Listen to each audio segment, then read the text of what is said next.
Hey y'all, hey, it's your girl Jasmine, and I'm back with another YouTube video. So I'm super excited because I have some really good advice for you guys. For those of y'all who say y'all want to exercise, y'all want to work out, but you feel like you just don't have enough time in the day to do it, I got you. So some of the things that I've been doing to help with my time management skills over the past couple of weeks, because if y'all remember, I said that in 2024, I was going to really lock in on being more intentional with my time, actually making a schedule and sticking to the schedule. Before, I knew I had like a list of things to do for the day, but I kind of just like, just kind of went with the flow for the day as long as I got the things done. And I found myself still not having enough time in the day to get everything done because I wasn't being very precise about, okay, I have to do this between this time and this time. I have to do that between that time and that time. You know what I mean? So what I've really been doing these past few weeks to really lock in on my time management is actually creating a schedule and sticking to it. Like I had a schedule at work. Like I knew that between 9 and 11, I had to do this.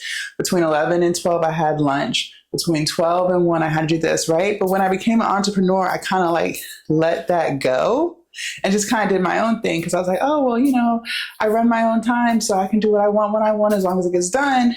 And I found myself not really being organized or still feeling like I didn't have enough time in the day. So one of the things that I recommend to you, which has really been working for me, is the night before I really sit down and I write out everything that I have to do for the day. And then I put timestamps by it. Now, sometimes like you can't always stick to your schedule. Like if there's traffic outside, you're running like 15 minutes late or whatever to your appointment. But it really helps you lock in and to figure out like, okay, I have to do this between this time and this time.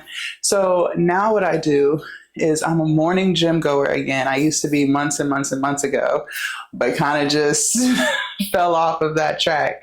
Now I'm in the gym between 8 and 11. So I know that between 8 and 11, I'm working out, filming for you guys or whatever. Between 11 and 12, I'm on my way home, eating my post-workout meals.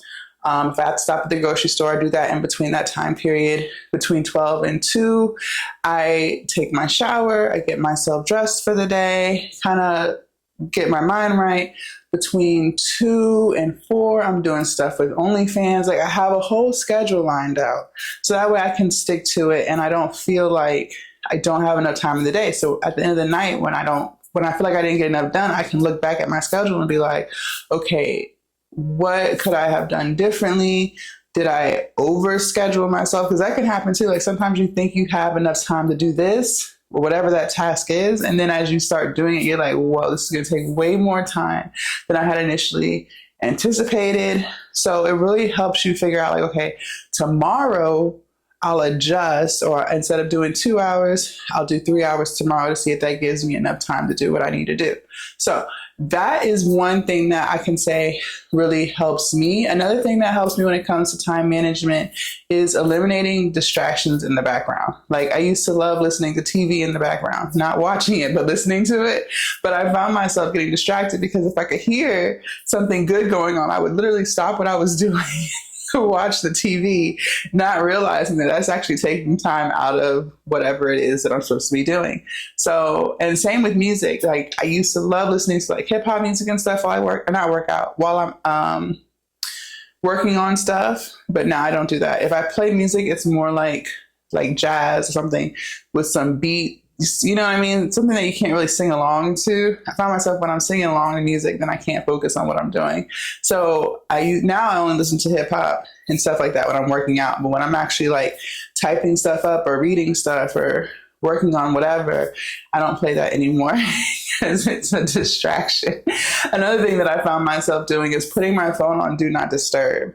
I feel like that's a game changer. Now, I realize like sometimes you can't put your phone on Do Not Disturb because you may have people who need to get in touch with you. It may be an emergency, but on your iPhone, you can actually create a folder, and only the numbers that you put in that folder are able to get through, are able to text you, are able to call you without their notifications being silenced. But any and all other numbers that are not in that folder will go straight to voicemail, or if they text you, you won't get a notification. And I love having my phone on Do Not Disturb because I get easily distracted. Like I could really be locked into something, working super hard, and a damn text message or notification comes through, or a phone call, and then it just like throws off my entire train of thought. So having my phone on Do Not Disturb has really, really helped me. And you can also set it to only be on D&D for a certain period of time. Like if you only want to be on D&D for 3 hours, you don't have to remember in 3 hours, oh, let me take my phone off of Do Not Disturb. No, you can leave it on and then your phone will automatically turn it off.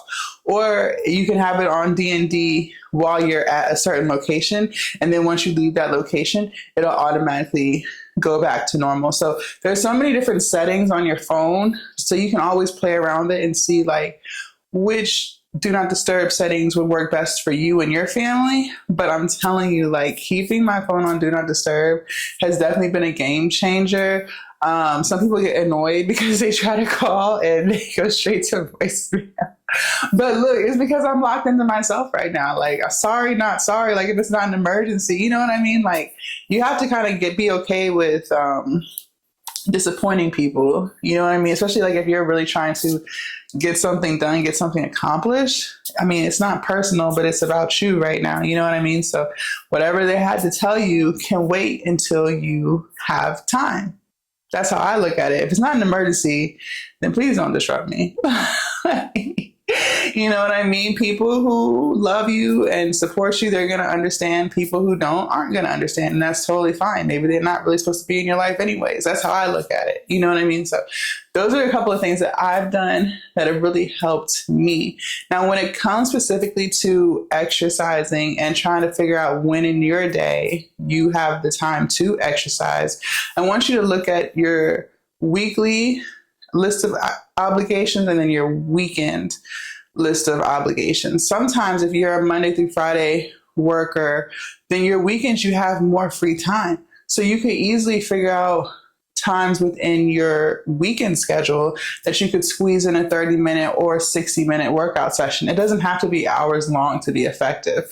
I like to work out. That's why I'm in there for 3 hours. Plus I'm recording for you guys. So that's why I'm in there for as long as I'm in there for. But that doesn't have to be you. Don't feel like if you can't squeeze 2 or 3 hours out of your day into exercising that you can't get anything accomplished, because that's not true. It's all about being scheduled, being disciplined, being on point with what you're doing, not being distracted. A lot of times people are on their phones at the gym, they're on Instagram, Facebook, things like that. So that will take up more of your time because you're not really exercising, you're on social. So by eliminating that, you will be surprised at how much time you actually do have. I'm telling you, like, getting on my Explorer page on Instagram is a trap because once I click on one thing, that one thing turns into 100 things. And then next thing you know, a whole 45 minutes has gone by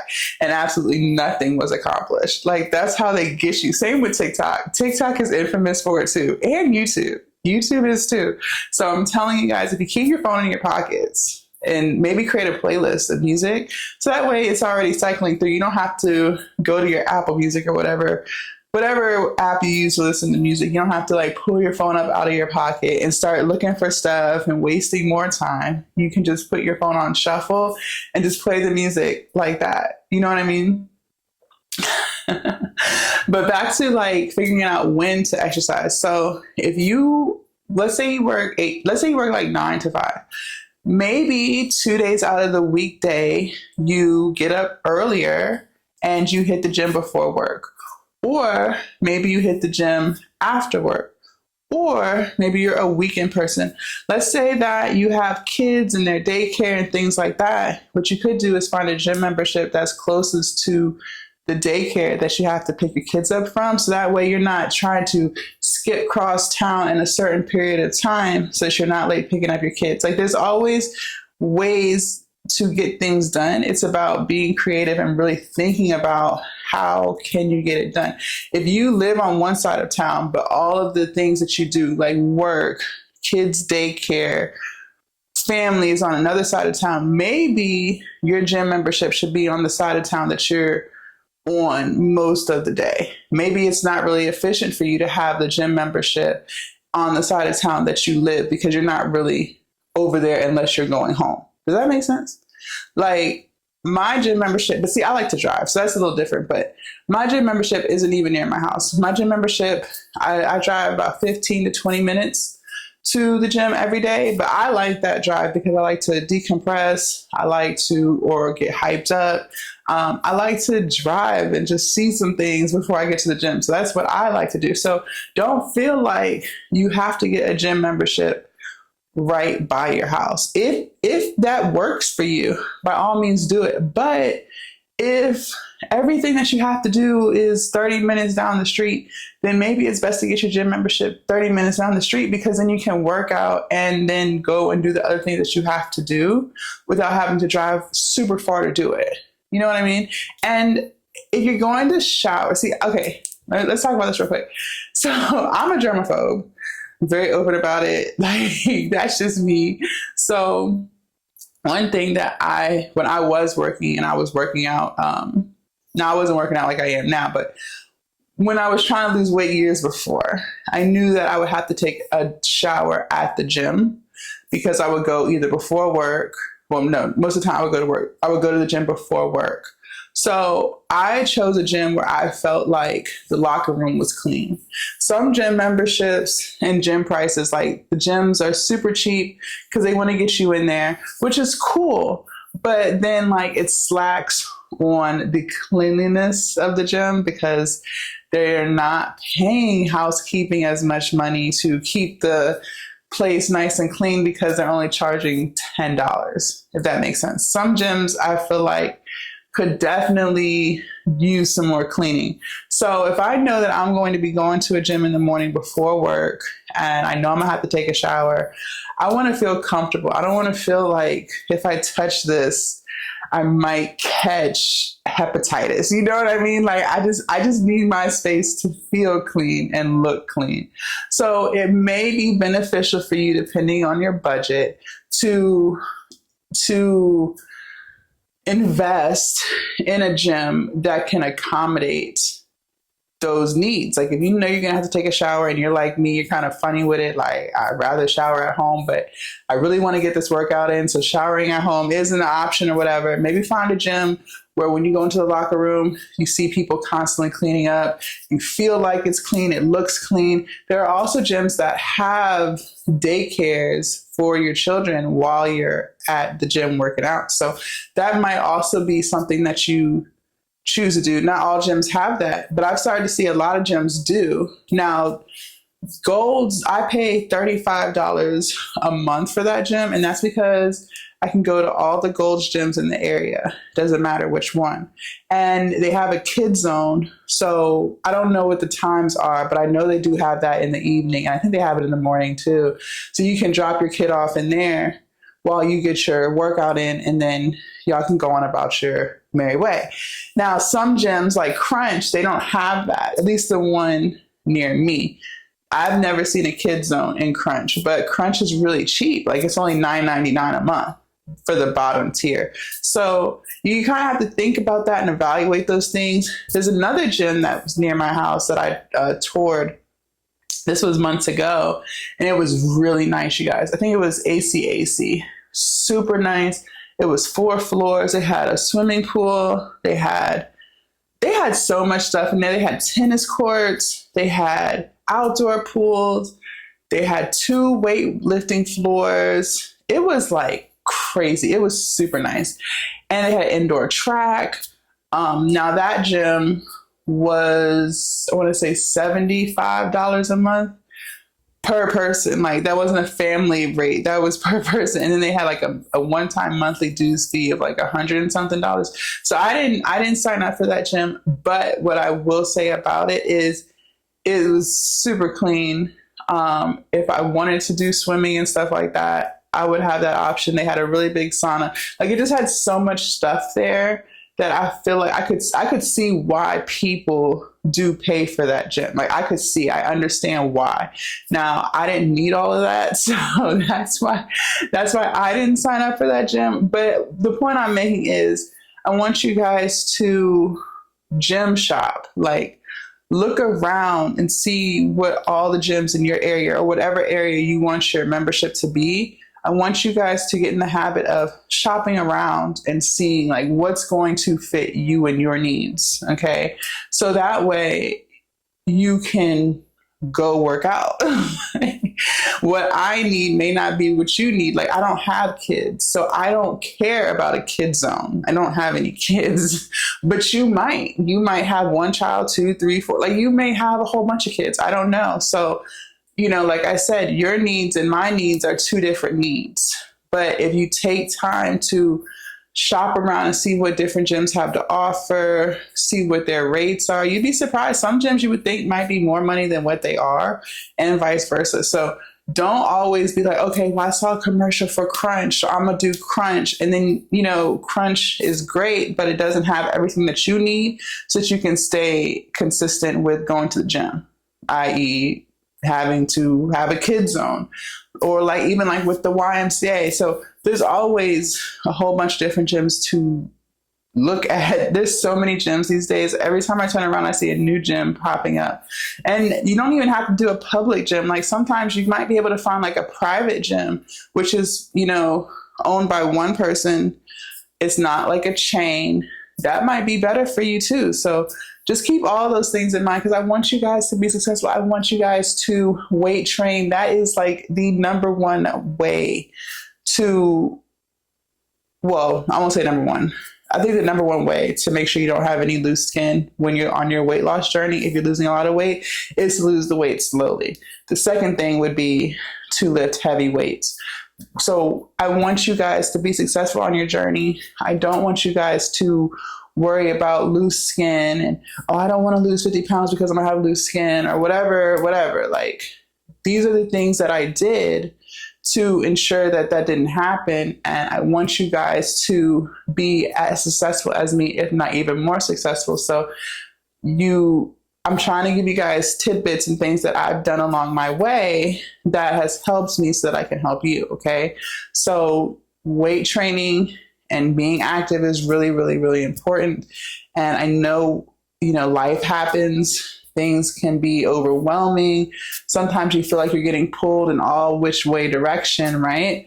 So sometimes it's best to lock in on a schedule, get more intentional with our time, and finding a gym that matches your needs. I feel like is a great way to do that, because it's for you. This journey is for you.